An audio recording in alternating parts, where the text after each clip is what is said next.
మరో breaking news చూస్తున్నాం. Telangana governor తమిళసైపై అగౌరవ పరిచేలా అనుచిత వ్యాఖ్యలు చేసిన బీఆర్ఎస్ నాయకుడు పాడి కౌశిక్ రెడ్డిపై చట్టపరమైన చర్యలు తీసుకోవాలని సరూర్ నగర్ కార్పొరేటర్ ఆకుల శ్రీవాణి పోలీసులకు ఫిర్యాదు చేశారు. ఒక మహిళా గవర్నర్ పై చేసిన అనుచిత వ్యాఖ్యలు యావత్ మహిళా లోకాన్ని అవమానపరిచినట్లేనని తెలిపారు. ఇలాంటి మూర్ఖులు ప్రజా ప్రతినిధులుగా ఉండటానికి వీలు లేదని అన్నారు.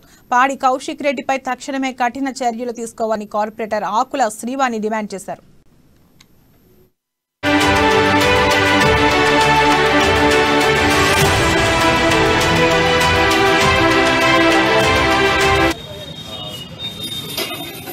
మన గవర్నర్ తమిళసాయి గారిని విమర్శించడం ఎంతో బాధాకరం, తనని అలా దూషించడం కూడా చాలా అవమానకరం.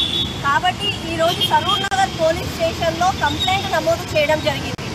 పదే పదే టీఆర్ఎస్ లీడర్లు ఆడవాళ్లను విమర్శిస్తూ ఉంటే మన కేసీఆర్ గారే మన శిక్షణా తరగతులు పెడుతున్నారా, లేదంటే నేను అనలేను కాబట్టి మీరు అనండి అని చెప్పి వాళ్ళని శబాష్ అని చెప్పి వాళ్ళకి ప్రమోషన్స్ ఇస్తున్నారో తెలియదు. కానీ వాళ్ళని చూసుకొని లీడర్లు ప్రతిసారి మహిళలను అవమానించడము, బీఆర్ఎస్ కార్యకర్తలు మహిళా కార్యకర్తలని వాళ్ళ ప్రజాప్రతినిధురాలని పదే పదే అవమానిస్తూ వాళ్ళని ఏడిపించిన రోజులు కూడా మనం చూస్తున్నాం. కేటీఆర్ గారిని డఫర్ అని అంటే అతను అన్న భాషతో నేను మాట్లాడితే మీ మనోభావాలు దెబ్బతిన్నాయని చెప్పి కంప్లైంట్ ఇచ్చారు.